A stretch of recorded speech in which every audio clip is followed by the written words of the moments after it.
de Deus. Nós lemos a partir do versículo 19, que disse mais o Senhor a Moisés: diz Arão, toma a tua vara e estende a mão sobre as águas do Egito, sobre as suas correntes, sobre os seus rios e sobre os seus tanques e sobre todo o ajuntamento das águas. Meus amados queridos irmãos, nós vemos a palavra de Deus falando conosco do livro de Êxodo, do capítulo 7, a partir do versículo 19 até o capítulo 8, capítulo 9, aonde vai falar sobre as pragas que Deus permitiu entrar, sobre aquele lugar, sobre a casa de Faraó. Meus irmãos, uma das coisas que espanta as pragas da vida de qualquer crente, de qualquer ser humano, se chama crer em Deus.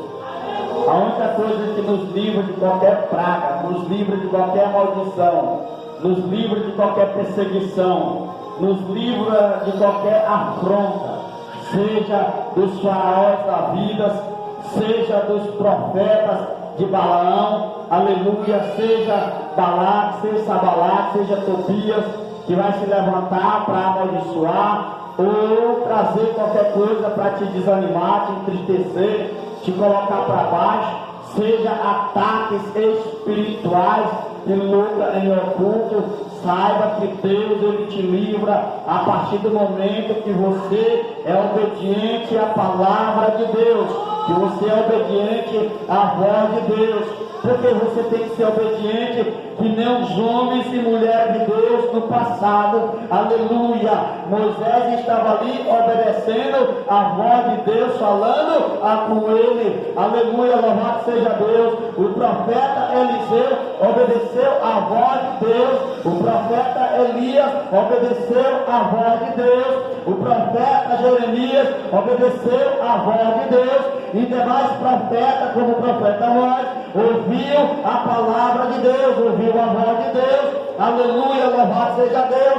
E nós vemos exemplos de homens e mulheres que não ouviram a voz de Deus, só se deram mal. Porque quem não obedece às vozes de Deus, o chamado de Deus, o propósito de Deus na sua vida, só quebra a cara, só anda em ruína. Aqueles que andam como Faraó, porque tem crente como Faraó, coração velho endurecido, coração velho amargurado, coração velho de pedra, aleluia. Ainda tem crente como o povo do Egito, ainda se lembra dos costumes do Egito, ainda se lembra da cultura do Egito, ainda se lembra das culturas mundanas, ainda se lembra do mundanismo. Mas o crente em Jesus, lavado e remido no sangue de Jesus, pode vir lembrança do passado, ele vai repreender no nome de Jesus, aleluia. Porque lembranças passadas, irmãos, é a maldição do passado querendo vir para o seu presente. Então nós vimos no capítulo 7, versículo 19, e o seu capítulo 8, do 8 ao 25, ao 28, 10, que vai nos falar as propostas malignas para o povo de Deus. Porque o povo de Deus, irmão, todo dia recebe proposta do maligno. Todo dia o adversário ele se levanta para tentar atacar. E cada dia é um ataque diferente. Cada dia é uma afronta diferente. Você se lembra de uma coisa, vem outra. Você se livra de outra, vem mais outra. Você se livra de 2, de 3, aí vem 4, vem 5, vem 6. Mas quando você crê no poder de Jesus, você crê no poder da palavra, usa a tua autoridade. Pode se levantar Faraó, pode se levantar o Egito inteiro contra você, pode se levantar os egípcios contra você, mas não vai prosperar contra a tua vida, aleluia. É como diz no livro de Números 23, 23. Porque contra Jacó não vale encantamento, Contra a igreja do Senhor não vale encantamento. E o Senhor sempre está alertando o povo de Deus. Deus sempre está alertando o povo do coração endurecido, do coração amargurado, dizendo: te desperta, está trazendo pragas e mais pragas. E o povo não está acreditando, o povo está duvidando, o povo está que nem o coração de Faraó. Vê a primeira praga, Faraó com o coração endurecido. Vê a segunda praga, Faraó com o coração endurecido. Vê a terceira praga, Faraó com o coração endurecido. Vê a quarta praga, Faraó com o coração endurecido. Vem mais pragas e pragas, e Faraó com o coração endurecido, até tocar no seu primogênito. Aí Faraó vai se derramar, aí Faraó se quebranta. Quando é que você vai amolecer o coração? Quando é que nós vamos se render aos pés de Cristo? Porque tem aquelas pessoas maduras, irmãos. Quais são as pessoas maduras? Deus está despertando, Deus está apertando, Deus está puxando pelo anzol, que nem isca de um peixe de dentro da água, é puxado pelo beijo, mas não pelo nariz, e mesmo assim a pessoa não quer se render, está espremendo, e a pessoa é endurecida. Vê a primeira, ele de coração vem duro, amargurado, mas ele diz: eu vou fazer tu te render, meus pés. Porque não existe coração duro, irmão, na presença de Deus. Porque a primeira praga veio a praga de tornar as águas em sangue. E quando ali tornou aquela água em sangue, aleluia, louvado seja Deus. O que diz a Bíblia? Até os peixes se contaminaram, todos queriam beber daquela água, porque a água estava sangrenta. Então muitas das vezes vem a primeira praga, vem a primeira peste. É Deus alertando: amolece teu coração, se rende na minha presença, se rende nos meus pés. E a pessoa ainda continua com o coração endurecido. Aí vem a segunda praga. Qual a segunda praga, irmãos? Aí você já vê lá no capítulo 8, a praga das sangues. E ainda não se rende, não se prostra. Aí vem a terceira, a praga dos piolhos, que já é lá no versículo 16 do capítulo 8. Aí vem a terceira, a quarta, que é a praga das moscas, já lá no versículo 20. Aí vem só praga, só acontecidos e mais acontecidos. E Faraó é ali com o coração endurecido. Aí a palavra de Deus no livro de Êxodo vai nos mostrar que traz os símbolos simbolizados de Faraó e o Egito. Aleluia, o Egito. Que Faraó simboliza o diabo e o Egito simboliza o mundo, no sentido de mundanismo. Olha só, Faraó simboliza ao diabo. Qual o propósito do diabo? Matar, roubar e destruir. E qual o propósito de Jesus? É dar vida em vida em abundância. Qual o propósito do adversário? É trazer mundanismo para dentro do Egito. É trazer mundanismo para o povo e se contaminar e se tornar como o povo do Egito. Aleluia! É olhando para as culturas passadas, é olhando para os desejos carnais. Aleluia! O mundanismo, irmãos, se nós for olharmos, o mundanismo tem tomado conta de muitos lugares. O mundanismo tem tomado conta de muito povo que se diz povo de Deus. O mundanismo tem entrado dentro de muitos templos que se diz igreja do Senhor. Aquilo que era pecado deixou de ser pecado. Aquilo que era errado deixou de ser errado. Aquilo que era mentira deixou de ser mentira. Mas para quem que deixou? Para o diabo. Porque olha só, irmão, adultério era pecado para o povo hoje, deixou de ser pecado. Mas para o nosso Deus, as culturas do Egito ainda é pecado. As culturas do Egito ainda é pecado. Adulterar ainda é pecado. Enganar é pecado. Trapacear é pecado. É se levantar contra os ungidos de Deus, contra a casa de Deus, ainda é pecado. Para Deus não existe mentira. pecadinho e nem pecadão. Para Deus tudo é pecado. Pesado na balança, tudo dá um peso só, irmão. Porque para Deus pecado é pecado. Santidade é santidade. A Bíblia diz: santificai-vos para amanhã. Aleluia, louvado seja Deus. Porque Jesus pode voltar e nós ficarmos cochilando entre dois pensamentos. E a proposta que vamos ver, irmãos, são propostas satânicas. Olha só, dentro da Bíblia sempre é proposta satânica que o adversário coloca para o povo de Deus, para destruir. Mas quando Deus quer, irmãos, nosso Deus, Ele quer fazer o povo se render na presença dEle. Pode o adversário se levantar dos quatro cantos da terra. Ele pode fazer o que ele quiser fazer. Ele pode querer fazer as suas adivinhações, mostrar que é maior do que ele Deus. Não, irmão. Ele pode dizer que é maior do que o Deus de Elias. Ele pode dizer que é maior do que o Deus de Eliseu. Ele pode dizer que é maior do que o Deus de Sadraque, Mesaque, Abednego. Mas não existe Deus maior não, irmão, do que eles não. Maior do que o Deus de Daniel. Maior do que o Deus de Isaac. Maior do que o meu Deus. O teu Deus está lá no céu. Não existe, irmão, maior do que o nosso Deus. É só Ele. Ele é poderoso, Ele é santo. O Deus que cura, um Deus que salva, um Deus que liberta, um Deus que abriu o mar vermelho e fez o povo passar em seco.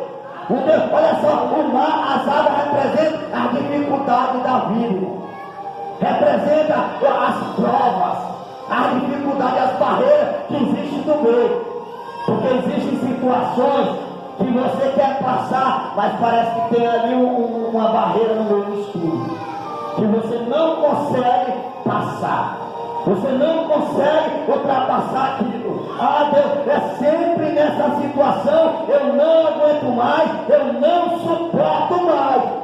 Aí Deus diz assim: eu vou mandar Moisés da vida, eu vou levantar um profeta, eu vou levantar um homem de Deus. Eu vou levantar um homem que tem a mente ligada no meu reino. Eu vou levantar um ainda nessa terra que não tem medo de pregar a palavra verdadeira. Eu vou levantar um que não tem medo de estender a palavra de Deus sobre a terra e dizer: passa, ultrapassa. Essa luta não é grande diante do nosso Deus. Essa luta não é maior do que o teu Deus. Essa dificuldade não é maior do que o teu Deus. Esse problema não é maior do que o meu Deus. Porque o que nós precisamos hoje é ter autoridade de Deus. Primeiramente, para nós suportarmos as lutas e as afrontas, os ataques do adversário, e nós dizer: Senhor Deus, eu não aguento isso mais, eu não suporto. Não dizer eu não aguento mais no ponto de dizer eu vou desistir, eu vou parar. Não, mas dizer: Deus, eu não aguento mais. Mas porque eu não aguento mais, eu vou colocar a mão para fora. Em nome de Jesus Cristo, esse mal vai cair por terra a partir de hoje. E quando você levanta uma campanha de oração, um propósito com Deus, é você dizendo: eu não aceito mais esta afronta, eu não aceito mais esse ataque do adversário na minha casa. Aleluia. Porque na minha casa quem vai entrar é Deus. Aleluia. Glória. No meu lar quem vai reinar é a presença do Espírito Santo de Deus. Aleluia, glória a Deus, aleluia. E às vezes a gente vai morar em um lugar, irmão, onde já morou macumbeiro, onde já morou traficante, onde já morou tantas coisas de ruim, e você diz assim: eu não vou morar nesse lugar, porque esse lugar já passou coisa ruim, é com assombração, é isso e aquilo. Aonde nós colocarmos a planta dos nossos pés, é a Bíblia quem diz, irmão: aonde tu colocares as plantas dos teus pés, eu serei contigo. Porque aonde o crente põe a planta dos pés, a bênção de Deus acompanha. Aonde o céu de Deus anda, a presença de Deus anda. E aonde a presença de Deus anda, o mal não suporta, o mal não aguenta, o mal não resiste. Aleluia, louvado seja Deus. Aleluia, você tem a presença, você tem a graça, você tem a unção de Deus. Carrega a presença, não larga a presença, não solta a presença, traz a presença para dentro da tua casa. Aleluia. E o mal vai ter retirado. Eu já morei em lugares aonde pessoa disse para mim: irmão, aonde você mora, justamente nesta sala, era lugar aonde as pessoas desovavam pessoas, onde matavam, enterravam, aonde era lá aqueles arapuca lá deles preparar e pegar as pessoas e matar, onde era a execução. Eu disse: pois a partir de hoje, esse lugar quem vai morar é um santo homem de Deus. A presença do mal vai bater em retirada. E as casas onde nós moramos, por onde nós passemos, aonde nós moremos, as pessoas entravam dentro da nossa casa e sentiam paz. Diz assim: eu sinto uma paz nesta casa, eu sinto uma paz nesse lar. Porque a casa do crente que ora, irmão, tem a presença de Deus, irmão. A casa do crente que derrama o óleo das suas lágrimas. Porque as lágrimas do crente é como um óleo que escorre sobre o chão. Aleluia, louvado seja Deus, nos pés de Jesus. A casa do crente é ungida com as lágrimas.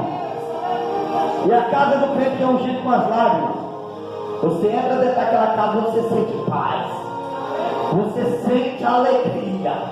Agora a casa que não tem paz, que não tem alegria, que não tem a presença de Deus, que não tem a presença de Jesus Cristo, que não tem oração, que só tem estralo, só tem xingo, só tem maldição, só tem palavra de derrota. Irmão, essa casa, quando você entra da porta para dentro, você sente aquela ânsia de bomba, você sente aquela agonia vermelha, você sente aquele formicar. Aquela coisa que te estressa, você fica estressado com vontade de correr daquele lugar.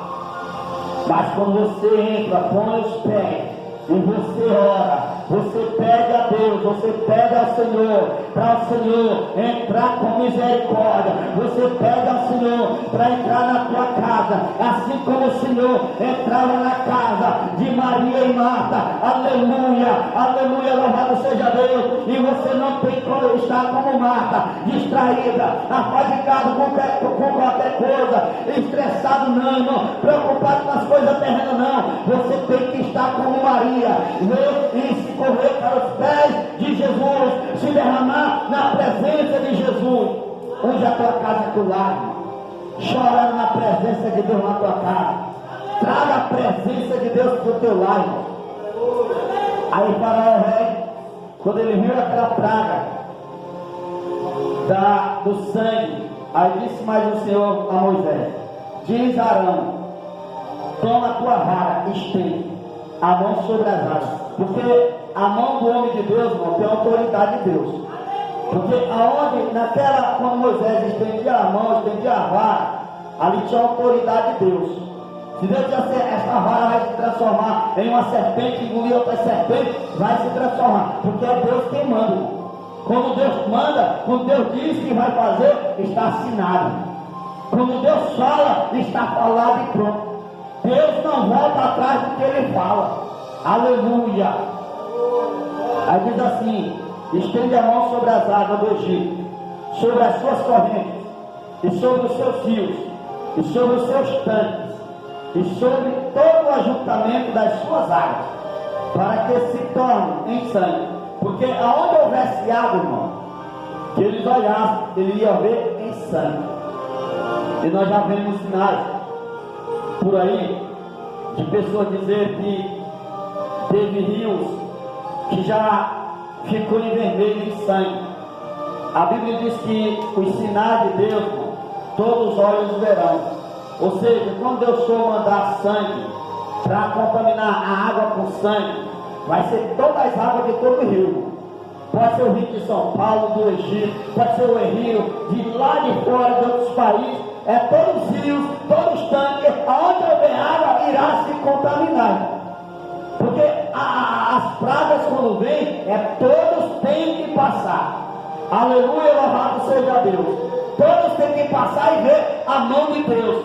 Quando você viu ali, aquela praga ali que veio do coronavírus, que estava falando lá no livro de Jeremias, capítulo 16, que quando o Senhor disse que chegaria o tempo que o povo ia morrer, pais e seus filhos não iam poder enterrar seus pais, os pais não iam poder enterrar seus filhos, ninguém ia poder enterrar seus parentes, as pessoas iam cair mortas pelas ruas, como especos, outras pessoas iam ser queimadas e não ia ter lugar, espaço nos hospitais. Está lá em Jeremias capítulo 16. E o que aconteceu na pandemia? Pessoas morreram na pandemia. O cumprimento dessa palavra já se cumpriu. E pessoas caíam pelas ruas, pessoas eram queimadas, a família não podia velar o seu corpo. A família, quantas pessoas que morreram, irmão, e a família não poderam visitar, não poderam dar nem a última despedida. Era Deus dizendo: meu povo, quem domina sou eu. Não adianta ter orgulho, irmão. Porque lá eu trabalhando na área da coleta de lixo ali em Guarulhos, numa empresa da coleta, e todos pararam, e mesmo nós, garis, não paramos. Todos estavam isolados, e nós andávamos pelas ruas, era uma sacolinha que nós encontrávamos. Quando passou a pandemia, nós não vemos, irmão, de lixo na rua. E por quê? Aí todo mundo parou. E por que os coletores não pararam? E todos adoeceram, e foram pouco, um ou dois coletores que adoeceram dessa pandemia. Porque Deus guardou, Deus protegeu. E sempre nós orávamos ali antes de começar o trabalho, uma oração: Deus nos livra, Deus nos protege. E Deus protegeu, porque Deus protege seu povo. E eu passei ali por um restaurante, sempre a gente, os garis, costuma pedir: dá uma marmita aí para nós aí, nós pegamos o lixo pesado. E aí a gente chegava ali, dando aquele estabelecimento, a dona: não pode não, vocês têm cartão BR, vocês ganham bem, vocês têm como comprar. Humilhado. Quando foi da pandemia, essa dita pessoa chegou e disse assim: olha, vocês querem comer? Tem comida de sobra aqui. Olha só como Deus ensina, irmão. Deus ensina. As provas, as lutas, as aflições, é Deus ensinando. O povo que era ruim, amargurado, o povo que não dava mão para ninguém, Deus passou, irmão, ensinar eles. Estava humilde por algum tempo. Depois acabou a humildade. Já estão começando de novo a desumildade. Essa foi uma das primeiras pragas. E vai vir de novo praga de novo. Porque a tendência de Deus é colocar as pessoas no prumo. Deus quer ver o povo dele consertado. Como diz lá no livro de Amós, capítulo 7, versículo 7. O Senhor perguntou para nós. Amós teve uma visão ali. Aí o Senhor disse: Amós, o que tu vês? Eu vejo o Senhor com o prumo na mão, aleluia, medindo o muro. Eu vejo o Senhor em cima do muro, medindo. Aí a mesma visão Deus dá para o profeta, dá lá para Zacarias, livro de Zacarias, capítulo 2, versículo 2. A Bíblia diz que o Senhor pergunta para Zacarias: Zacarias, o que tu vês? Eu vejo o Senhor com o leme, medindo Jerusalém, ponta a ponta, para ver qual é o seu tamanho e qual é a sua largura. Deus conhece as nossas atitudes. Deus conhece o nosso deitar, nosso levantar. Então, olha só, prumo é sinal de quê? É sinal de conserto. Essas pragas que veio ali para Faraó, para o povo de Deus daquele Egito, era o quê? Era o conserto de Deus, é o prumo de Deus, porque o prumo de Deus vem, irmãos. Olha só, louvado seja Deus, para nós encerrarmos. Aleluia. Aí diz: as propostas que vimos estudando são propostas satânicas, camufladas em Faraó, o opressor, que visa sempre destruir o povo de Deus, o crente em geral. A antiga serpente significa o diabo mascarado. Está lá em Gênesis capítulo 3, versículo 5, e 2 Coríntios 11, 13 e Apocalipse 12, do 9 e o capítulo 20, versículo 2. Aí o diabo e seus agentes nunca aparecem ou agem em nome deles. Agem mascarados, disfarçados. A cobra muda a sua casca, mas é sempre cobra. O que é isso? O diabo, ele nunca vem usando o seu nome de diabo não. Às vezes ele vem usando o nome de pastor, às vezes ele vem usando o nome de profeta, às vezes ele vem usando o nome de crente. Porque o que tem de pastores aí que está enganando?